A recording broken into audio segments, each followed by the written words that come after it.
Se ha dicho que no hay dos hermanas que sean menos parecidas. Una reservada y apropiada. La otra animada y polémica. Una la monarca de una mancomunidad de naciones. La otra una figura que busca un propósito en la vida. Crecieron en un mundo muy, muy diferente. Un mundo de aristocracia, de deferencia, de personas que conocían su rol. Creo que eran muy diferentes desde una corta edad y continuaron siendo diferentes. Creo que ambas eran personas muy sólidas, ambas muy comprometidas en sus diferentes áreas. Supongo que la reina tiene muchas más responsabilidades sobre sus hombros y la princesa Margarita no tenía esas cosas en que pensar, así que labró un camino diferente a través de la vida. La reina Isabel II y la princesa Margarita se encuentran entre las mujeres más fotografiadas de la historia, cada una de sus apariciones seguidas por la prensa y el público. Son conocidas en todo el mundo. ¿Pero qué pasa con las mujeres reales detrás del espectáculo y el esplendor? Más allá del balcón y las multitudes que vitorean, más allá de la corona misma. Isabel es realmente una encarnación de la vieja Inglaterra en la que creció y del nuevo mundo moderno y cambiante al que se adaptó cada vez más. La reina siempre pensó en su hermana como un enigma. También es difícil saber de la princesa Margarita con qué mitad de ella estás hablando. ¿La mitad de la realeza o la mitad más bien de Estrella? Hay un gran afecto entre ellas que sobrevive a los altibajos de su vida individual.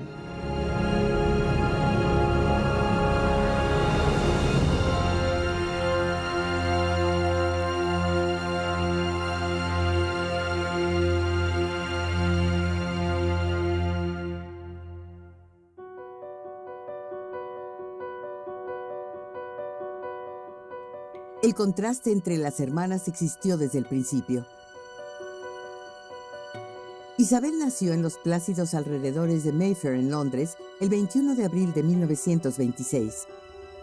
4 años más tarde, durante una tormenta en la Escocia rural, Margarita vino al mundo. Sus padres fueron el duque y la duquesa de York, Alberto e Isabel. Alberto, o Bertie como se le conocía, era el segundo hijo del rey, Jorge V. Isabel era una niña madura, bastante seria, con un amor por los perros y los caballos compartido con su abuelo el rey. Margarita, sin embargo, era un personaje muy diferente.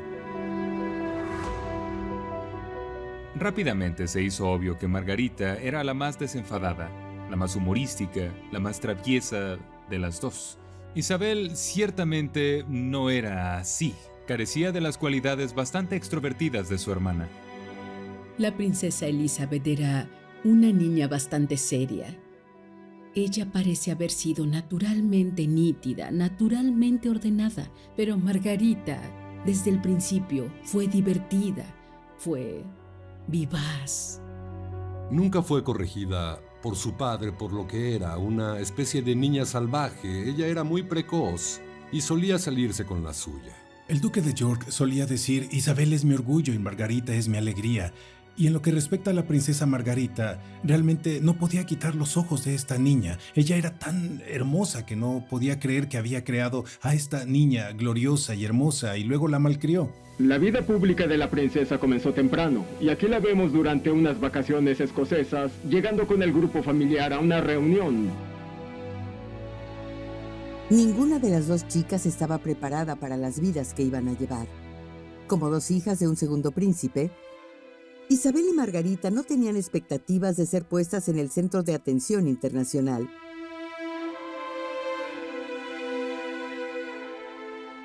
Con el duque y la duquesa de York nunca hubo ninguna anticipación de que cederían el trono, y ciertamente nunca hubo ninguna expectativa de que la princesa Isabel llegaría al trono. Por supuesto, siempre fue posible que Jorge e Isabel tuvieran más hijos, y un heredero varón, por supuesto, superaría a Isabel en la línea para el trono, así que siempre fue una posibilidad bastante remota que se convirtiera en reina al nacer. El duque y la duquesa de York, o nosotros cuatro, como se hacía llamar el duque, más bien se acostumbraron a una vida familiar acogedora de la manera en que ya estaban disfrutando y eran una familia muy natural y una familia muy amorosa. Era el tío de las niñas, el encantador príncipe soltero David, quien sería el próximo rey. Se esperaba que se casara y tuviera hijos propios que algún día heredarían la corona. Isabel y Margarita estaban preparadas para una vida cómoda lejos de los reflectores. Hasta 1936, año en que todo cambió. A finales del 20 de enero, el rey Jorge V murió en Sandringham. Había estado enfermo durante bastante tiempo y se remonta a la Gran Guerra, cuando fue arrojado de su caballo mientras revisaba tropas en Francia y sufría de enfermedad pulmonar obstructiva crónica y pleuresia. Esa es una condición progresiva, por lo que no mejoró. El único testigo del momento final del rey fue su médico, y fue él quien mencionó haberle administrado una dosis letal de morfina y cocaína para facilitarle el deceso al rey, creyendo que realizó una gentil forma de eutanasia. También se pensó que era mucho mejor que la muerte del rey se anunciara en el periódico de la mañana, The Times, en lugar de los vespertinos considerados un poco inferiores. David, el tío de Isabel y Margarita, fue proclamado rey y se convirtió en Eduardo VIII. Pero el nuevo monarca nunca había querido la corona, de hecho estaba aterrorizado por la idea. Hubo otra complicación. El rey estaba enamorado de la divorciada estadounidense Wallis Simpson y estaba decidido a casarse con ella. El establishment británico en general, sin embargo, estaba lejos de estar de acuerdo con la idea. Wallis Simpson era desenvuelta, irreverente, llamativa. Simbolizaba en gran medida ese tipo de glamour del Nuevo Mundo que la hizo muy querida por Edward, pero no por el resto de la familia. Wallis se había divorciado 2 veces y eso era inaudito en la monarquía británica y en esos círculos sociales, pero esa no era razón para no gustarle. En realidad no quería ser rey. Puede que ni siquiera haya sido capaz de expresarlo, pero a menos que fuera aún más estúpido de lo que creo que era, debe haberse dado cuenta de que nadie iba a aceptar a una mujer como reina con 2 maridos vivos. Ese era el problema. El jefe de Estado secular es también el gobernador supremo de la Iglesia de Inglaterra. Estaba a punto de pasar por una ceremonia de coronación que es muy similar al tipo de consagración por la que pasa un sacerdote. Ungido con aceite santo, con agua, es una dedicación. Que existiera una violación hipócrita tan clara como casarse con una divorciada, especialmente en el contexto de esos tiempos, fue inaceptable. No creo que se haya tomado nada bien para ser monarca. Creo que no tuvo la paciencia para ello. Su propia comprensión de los detalles, en especial en lo que respecta al imperio, en lo que respecta a los conflictos laborales que envolvían al país, en realidad dejaba mucho que desear. De hecho, se dice que Jorge V predijo de manera bastante oscura que si Eduardo se convertía en rey, se arruinaría a sí mismo en un año. Una crisis constitucional se apoderaba de Gran Bretaña. El público no lo sabía. La prensa fue amordazada y el asunto del rey se mantuvo en secreto. Eventualmente, incapaz de renunciar a la mujer que amaba, el rey renunció a su corona. El 11 de diciembre de 1936, Eduardo abdicó. Había sido rey menos de un año. Fue un shock. Fue visto popularmente como una negligencia del deber. Hubo quienes pensaron que Edward debería quedarse y se le debería permitir casarse con Wallis Simpson, y hubo quienes pensaron que este hombre era un desperdicio de espacio y tenía que irse. Y Wallis Simpson, digamos, salvó a la monarquía de un hombre que habría sido un rey terrible. Una multitud se reunió frente a la casa de Bertie en Piccadilly. La nueva familia del rey se había mudado de su casa a la vasta y fría magnificencia del Palacio de Buckingham. Las vidas de Isabel y Margarita se transformaron. Isabel era la siguiente en la línea de sucesión al trono. El entrenamiento para su futuro papel comenzó de inmediato.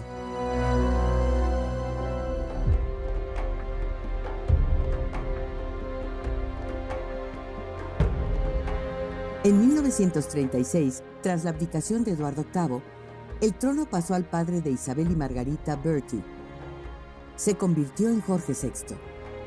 El 12 de mayo de 1937 fue coronado en la abadía de Westminster. Jorge no estaba preparado para ser rey. Él mismo dijo que era como un cordero siendo llevado al matadero.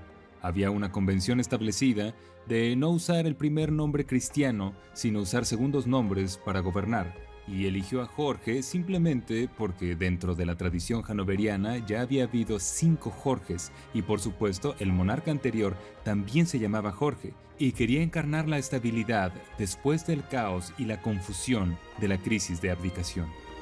El duque de York supo que tendría que convertirse en rey sin ninguna experiencia en los documentos estatales, ninguna de las capacitaciones que su hermano había tenido. Entró al cargo a ciegas.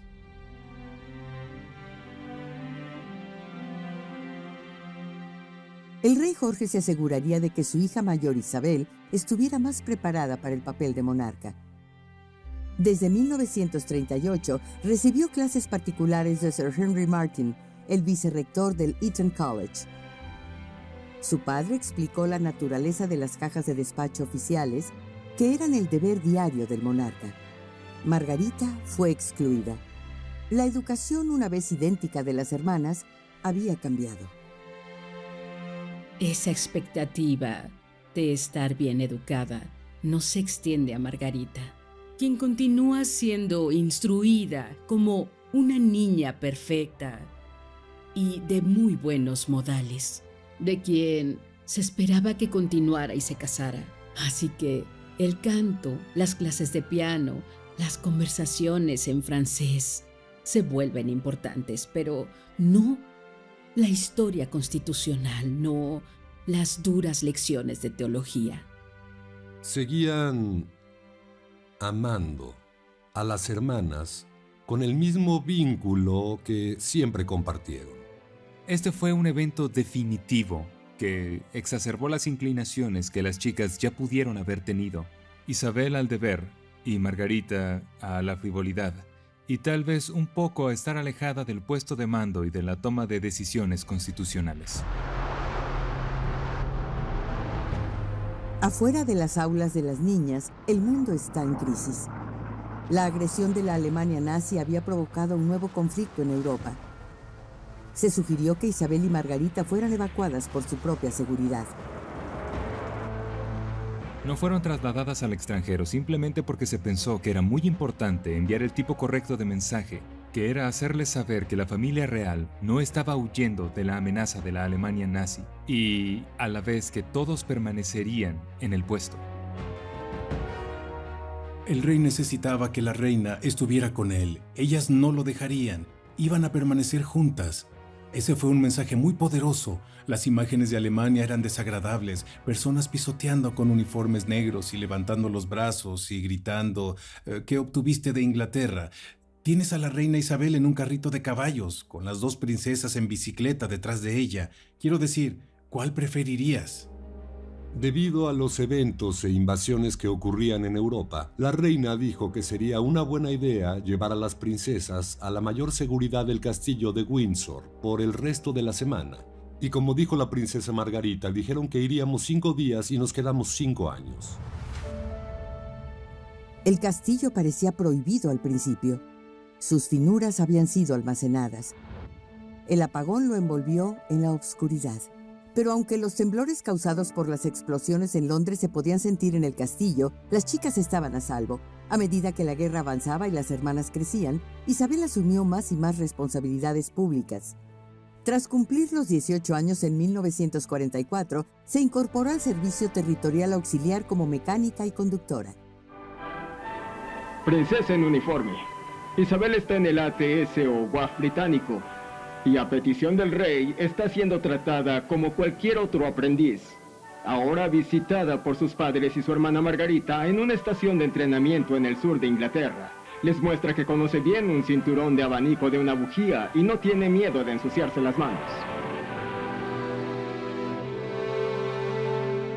El cuerpo auxiliar femenino del ejército y el ATS eran mucho más para las niñas comunes, por lo que creo que tenían la intención de enviar un mensaje de que la familia real no era tan diferente, no eran elitistas de una manera desagradable.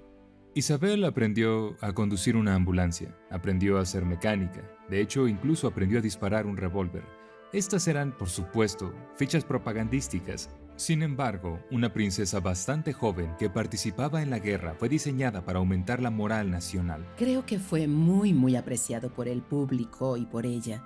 Le había encantado aprender a conducir, a lidiar con los motores de combustión y este tipo de cosas. Era de su gusto. Si bien la guerra la acercó a la mirada pública, también la acercó al amor. Y para esta chica pragmática sensata, su elección fue inesperada. En julio de 1939, cuando la reina tenía solo 13 años de edad, inspeccionó el Colegio Real Naval en Dartmouth, y uno de los jóvenes oficiales que le presentaron fue el apuesto príncipe Felipe. Creo que es bastante claro que él, en extremo guapo, en extremo encantador y en extremo glamuroso, príncipe Felipe llamó la atención de Isabel y la dejó boquiabierta. 3 años más tarde, la pareja pasó la Navidad juntos mientras Felipe estaba de licencia de la Marina. Comenzaron a intercambiar cartas con frecuencia, pero los padres de Isabel, el rey y la reina, no lo aprobaron. El rey tenía sus dudas sobre Felipe. Había la sensación dentro de la familia real de que todo esto era demasiado pronto. La idea de alguien viniendo y llevándose a su hija a los 21 años no era del todo atractiva y no lo habría sido tal vez para muchos padres. Debemos recordar que Isabel se fijó en él por primera vez a la edad de 13 años. Y se dieron cuenta, incluso entonces, cuando la gente se casaba mucho antes que ahora, de que esto podría ser tan solo un enamoramiento de la niñez que acabaría.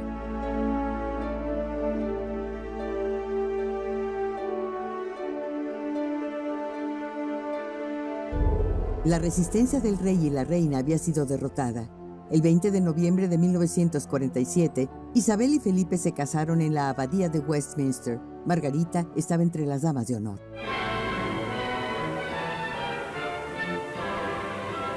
Isabel y Felipe toman sus lugares en las páginas de la historia. A las conmovedoras cepas de Mendelssohn marchan como marido y mujer hacia la puerta oeste ante casi 3.000 espectadores invitados. La boda en sí fue un asunto muy grandioso, algo deliberadamente grandioso en este contexto de austeridad. El racionamiento seguía en marcha, si acaso un poco más grave. Ella pudo haber sido heredera al trono, pero no podía ser vista reclamando privilegios especiales. Aunque tienes un vestido lujoso, de ninguna manera es tan lujoso como otras novias reales. La boda fue la primera gran ocasión real desde la coronación del rey y la reina 10 años antes. Y Winston Churchill se refirió a ella como un destello de color en el camino que tenemos que recorrer. Al año siguiente, Isabel dio a luz a un hijo. Carlos nació el 14 de noviembre de 1948. 3 niños más seguirían en los próximos 16 años. Esto significaba que Margarita ya no era la siguiente en la línea de sucesión al trono. Creo que Margarita ya había aceptado que su relación de hermandad con Isabel había cambiado con la llegada de Felipe, por lo que en muchos aspectos la llegada de Carlos realmente no cambió eso. No creo que ella haya tenido ninguna expectativa de ser reina, ningún deseo de ser reina, por lo que en todo caso probablemente fue un alivio.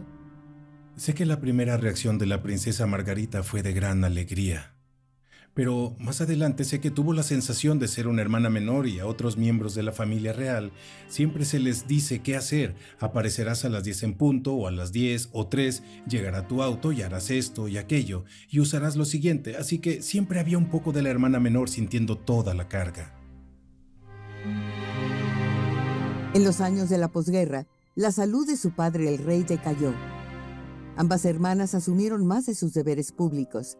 En septiembre de 1951, a Jorge VI le extirparon el pulmón izquierdo después de que se descubriera un tumor maligno. Al rey no se le dijo que tenía cáncer, y la enfermedad no fue vencida. La mañana del 6 de febrero de 1952, el rey murió. Tenía solo 56 años. Isabel estaba en Kenia cuando su padre murió, en una parada de descanso temprano en una gira planificada a Australia. Isabel siempre fue considerada por el rey como su protegida. Margarita siempre fue considerada como su mascota, su ligero alivio, por lo que cuando falleció, ambas chicas se sintieron tristes. Isabel sintió tristeza y luego se sintió abrumada por el deber. Para la princesa Margarita fue horrible. Había perdido al padre que la adoraba y no tenía ningún papel. Isabel había dejado Gran Bretaña como princesa.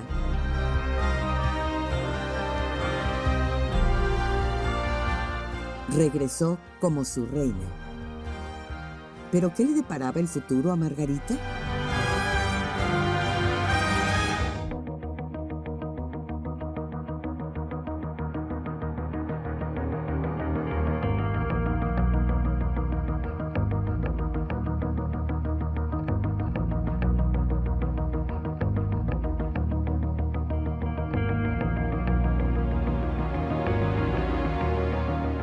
La coronación de la reina Isabel II tuvo lugar el 2 de junio de 1953. Fue un evento fastuoso. La abadía de Westminster estuvo cerrada durante meses mientras se llevaban a cabo los preparativos y el mismo día, millones abarrotaron las calles de Londres.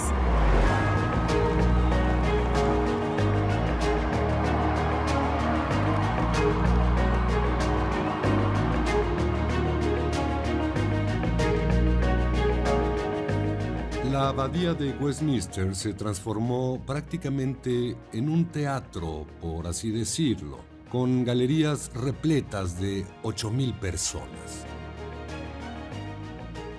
La coronación iba a ser el fin de la austeridad.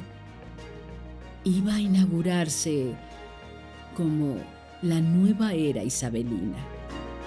Fue diseñado realmente para reafirmar el estatus de Gran Bretaña en un mundo de posguerra que había sido puesto de cabeza.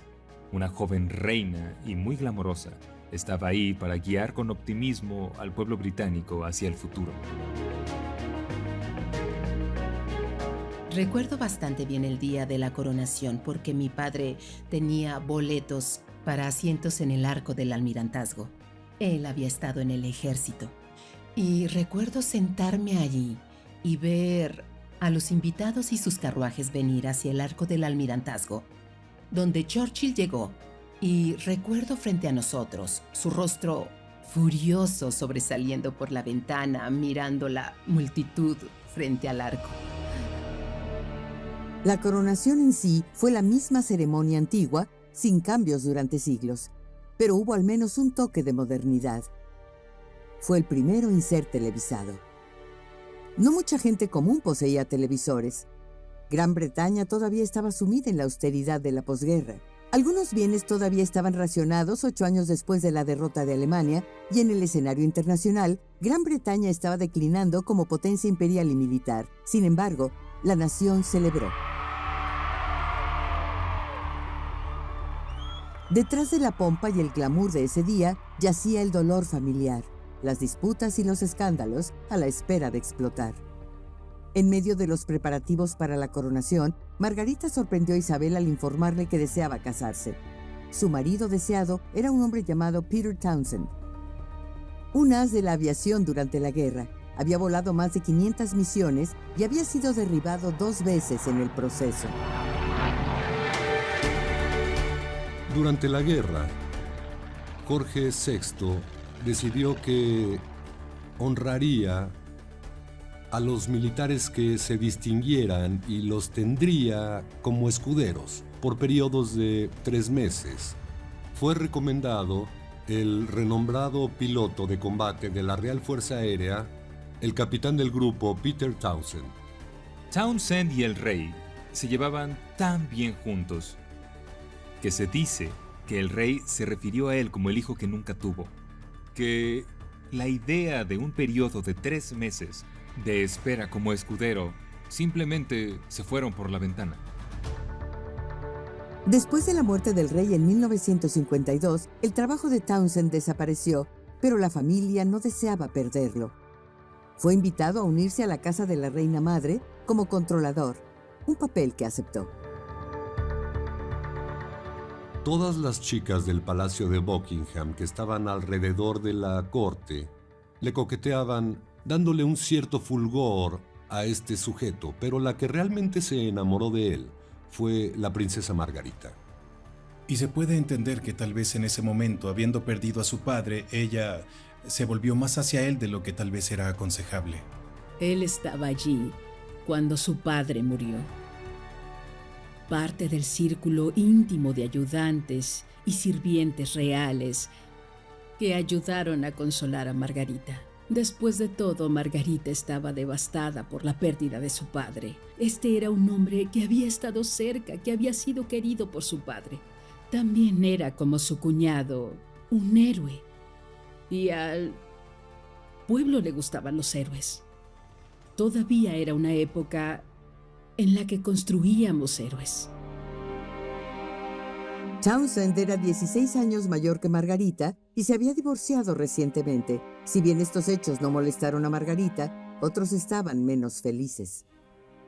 Bueno, había oposición a la relación por una simple razón, que él estaba casado y tenía una esposa y tenía 2 hijos. A las personas divorciadas no se les permite tener una vida social y creo que lamentablemente eso fue lo que sucedió. Él era bastante mayor que ella, pero no creo que eso hubiera importado. Bajo la ley de 1772, los miembros de la familia real debían obtener el permiso de la reina para casarse. Isabel fue empática. Se daba cuenta del amor de la pareja, pero le pidió a Margarita esperar a su coronación y a que todo se calmara. Margarita se despidió de su hermana entusiasta por su respuesta. Pero cuando Isabel habló con su secretario particular, Sir Alan Lascelles, se horrorizó y le sugirió a Isabel oponerse a la boda. Isabel se vio atrapada entre el amor por su hermana y sus responsabilidades legales y religiosas con la corona. Amaba a Margarita y quería que fuera feliz. Creo que fue difícil para ella. Todos los políticos, con algunas excepciones, incluido Winston Churchill, le aconsejaban que este matrimonio no debería seguir adelante y como una nueva monarca no quería arriesgarse a la fricción potencial por oponerse de una forma tan fuerte a lo que las clases políticas le estaban diciendo. En otras palabras, puso el deber antes que sus propios sentimientos. La reina es gobernante temporal de la Iglesia de Inglaterra. Y la Iglesia de Inglaterra no quiso y no querrá reconocer el divorcio. Ella aceptó enviar a Townsend al extranjero. Fue nombrado agregado aéreo en Bruselas. Townsend quedó atónito por este exilio. Ni siquiera tuvo la oportunidad de despedirse de Margarita, que estaba en una gira real en África en ese momento. Margarita estaba desolada. Su propia hermana era reina, pero no pudo ayudarla. En Bruselas, Townsend fue perseguido por la prensa. Mantuvieron una correspondencia constante. La pareja creía que solo tenían que esperar. También era, obviamente, parte del plan que si Margarita y Townsend tenían que esperar 2 años, estaba empujando a la princesa más cerca de su 25º cumpleaños, y la importancia de eso era que a los 25 años, un miembro de la familia real podía solicitar al Parlamento permiso para casarse, y si ambas cámaras no se oponían, entonces podían tener un matrimonio civil, y eso era lo que estaba sucediendo aquí. Margarita iba a cumplir 25 años en agosto de 1955. A medida de que la prensa esperaba la fecha de la unión, crecía la especulación de que un anuncio de compromiso era inminente, pero su cumpleaños iba y venía sin ningún anuncio. Finalmente, el 31 de octubre de 1955, Margarita emitió una declaración a la prensa. Su relación con Townsend había terminado. Dijo, no habría matrimonio. La decisión de no casarse con el capitán del grupo Peter Townsend es tomada por la princesa Margarita de Gran Bretaña, que aquí llega con su madre para una aparición familiar formal en la Royal Opera House de Londres. Al poner el deber y la religión por delante de su corazón, Margarita tuvo el ejemplo de su hermana la reina, quien entretuvo al presidente de Portugal mientras la crisis familiar se acercaba a su clímax. La reina madre Isabel aprobó la decisión de su hija. Fuertemente opuesto al matrimonio estaba el arzobispo de Canterbury. La interpretación tradicional siempre ha sido que el primer ministro y las figuras eclesiásticas realmente amenazaron a Margarita con la retirada de sus asignaciones reales y título si un matrimonio con Peter Townsend seguía adelante. El gobierno de la época, bajo el cargo del primer ministro Anthony Eden, en realidad había hecho algo así como un giro en U. Lejos de oponerse al matrimonio, habían preparado el camino para que Margarita y Peter Townsend se casaran si aún lo deseaban. Se encontró una fórmula, lo que habría significado que podría haber conservado su condición de princesa.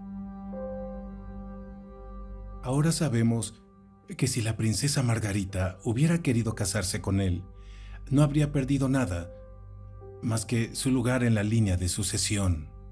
Y no querían crear un mártir de la princesa Margarita, donde sus propios deseos se emparejaran con el establishment. No fue la presión del gobierno lo que puso fin a la relación entre Margarita y el capitán del grupo Townsend.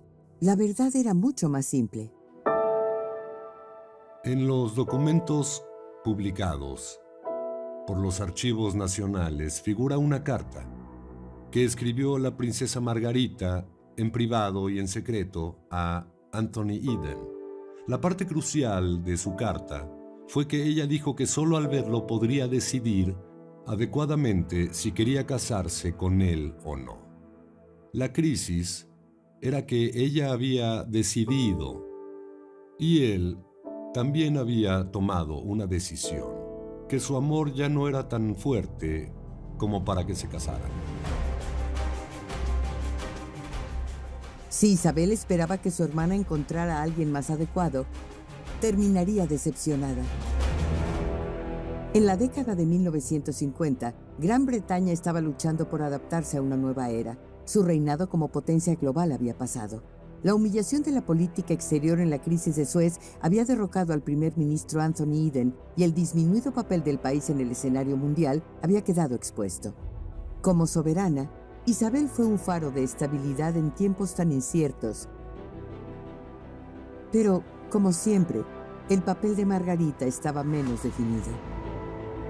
Fue un importante adjunto en los años 50 y a principios de los 60 de su hermana, donde asumió deberes reales asociados que liberaron a Elizabeth para hacer otras cosas.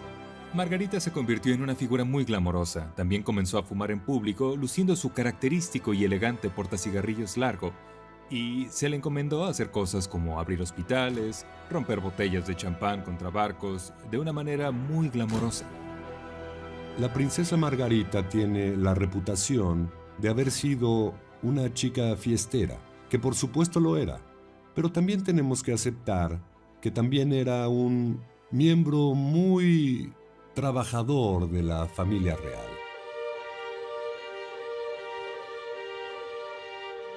En 1957, Margarita se convirtió en presidenta del New Royal Ballet, un reflejo de su pasión de toda la vida por el teatro y las artes. Sin embargo, se acercaba a los 30 años y todavía no estaba casada. En 1959, Peter Townsend se casó con una joven belga con un sorprendente parecido a Margarita. Apenas unos meses después, la princesa sorprendió a muchos al anunciar un compromiso a su manera. Anthony Armstrong Jones no fue el partido real habitual. Provenía de un entorno rico, Eton y luego Cambridge, pero no tenía un buen título ni tierras, era fotógrafo. Margarita estaba disfrutando de los frutos de algunos de los principales cambios sociales que comenzaban a aparecer en esta era. Ella estaba empezando a mantener una compañía muy aristocrática, bastante bohemia. Lady Isabel Cavendish dio una cena en febrero de 1958 en la que Tony Armstrong Jones fue uno de los invitados y la princesa Margarita aún no lo conocía.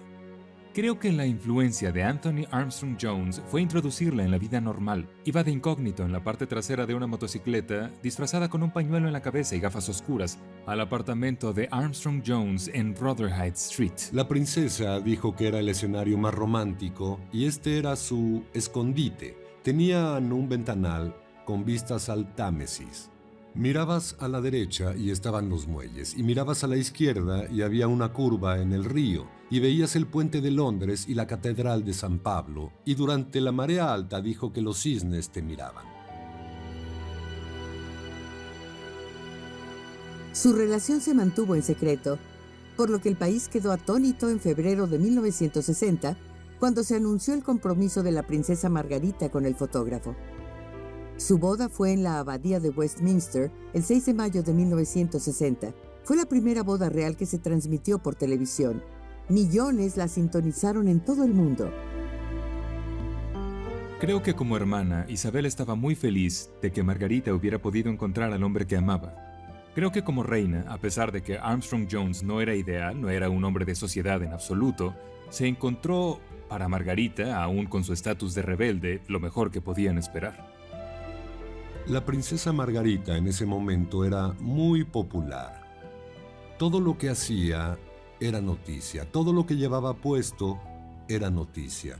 Así que, cuando se casó, esta fue una ocasión de gran celebración. Todo el mundo estaba muy satisfecho con el tipo de glamour de la boda. Y la princesa Margarita se veía maravillosa y él era un fotógrafo talentoso y todo parecía muy moderno y como debía ser. Todo fue una ocasión muy hermosa. Puedo recordar que era un joven estudiante cautivado viendo esto en la televisión. A pesar de la emoción de ese día y de los 2 hijos nacidos en los años que siguieron, el matrimonio pronto se volvió problemático. La infidelidad mutua, las drogas y el alcohol tensaron la relación hasta el punto de la ruptura. Creo que 2 mundos colisionaron. Armstrong Jones tenía un estilo de vida libre, bohemio, y la falta de voluntad de Margarita para prescindir de, digamos, todos los accesorios de riqueza y prestigio de la realeza. Era una relación muy cercana y aunque ella era una princesa y él no era un miembro de la realeza, creo que él tenía la ventaja. Y conforme todo empeoraba, él era mejor siendo más desagradable que ella. A los 3 años de haberse casado, las grietas ya estaban apareciendo. La prensa británica, con los tabloides emergentes, se estaba volviendo mucho más hambrienta de escándalo y además mucho más preparada para imprimir escándalo. Margarita siempre fue el tipo de persona a quien acudir para un escándalo real. Él tenía amigos mucho más leales que ella porque él siempre parecía salir bastante bien de eso en lo que respecta al público, mientras que ella no. La deferencia de la prensa hacia la realeza era cosa del pasado. Los periódicos cubrieron la ruptura del matrimonio de Margarita con alegre detalle. Estuvo lejos de ser el único cambio en Gran Bretaña durante el reinado de Isabel. En el momento de su jubileo de plata en 1977, las viejas divisiones de clase y los tabúes sociales se desvanecían. El Imperio Británico se había transformado en una comunidad de naciones independientes. Y la corona, Isabel, fue el hilo que los mantuvo juntos.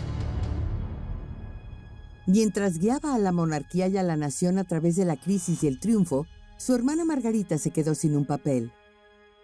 Puede haber sido un icono de las décadas de 1950 y 60, pero a medida que pasaron las décadas, su estrella se apagó. Al igual que su padre, Margarita fue una fumadora empedernida gran parte de su vida. Al igual que él, sufriría las consecuencias. Desde finales de la década de 1980, su salud comenzó a declinar. Después de varios derrames cerebrales severos, murió el 9 de febrero del 2002. Tenía 71 años. Para la relación entre Isabel y Margarita existía este vínculo de amor entre ellas, que había estado allí desde el momento en que Margarita nació hasta el día en que Margarita murió. En su funeral, la reina quizás mostró la emoción más pública que hemos visto, donde sus ojos supongo que retrataban la tristeza que sentía. Tener que aceptar la muerte de tu hermana menor, de quien podrías esperar que viva contigo hasta que ambas lleguen a la vejez, es muy difícil. Cuando la princesa murió, eso fue todo un golpe para la reina, seguido como fue 7 semanas después por la muerte de su madre. Se dice que dijo que su mayor pesadilla sería perder a su madre y a su hermana. Y claro que eso es lo que sucedió en 2002. La vida de la princesa Margarita, aunque privilegiada, fue triste en muchos sentidos. Margarita era una mujer con muchos complejos y por ende problemática. No tenía las pesadas responsabilidades de su hermana, pero tampoco tenía las cualidades. Creo que lo que Margarita hizo fue pasar los límites de lo que era aceptable hacer por una mujer en su posición. Y esto creó un precedente y también mucho más espacio para respirar, para que los futuros miembros de la realeza disfrutaran incluso en el mundo infestado de celebridades que había algo más cercano a la vida normal. Sí tenía algunos aspectos tediosos, pero ¿quién no? De hecho, diría que fue un miembro bastante solidario de la familia real. Ella puso su granito de arena. En el día a día su vida era muy plena, tenía amigos muy interesantes, iba al ballet, iba al teatro, leía libros, estaba alerta e interesada en las cosas, amaba la música y no era aburrida. Ella también ayudó a modernizar la monarquía, a llevarla a lo que en ese momento era el siglo XX. Para su hermana la reina, sin embargo, su historia todavía se está escribiendo. La monarquía ha demostrado, bajo el liderazgo de la reina, ser flexible, adaptable y algo que puede verse como una institución estable y algo que puede cambiar y reflejar nuevos valores. Creo que, más que cualquier otra cosa, la propia concepción británica de sí misma como una nación de posguerra era definitiva. Ella ha sido criticada, su familia ha sido profundamente criticada y por el simple hecho de ser ella misma y seguir adelante y ser directa, absolutamente ha valido la pena.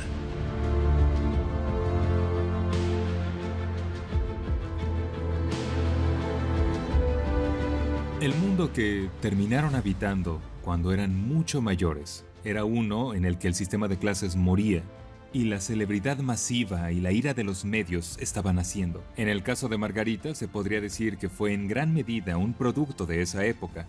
En el caso de Isabel, ella logró ser su propia arquitecta.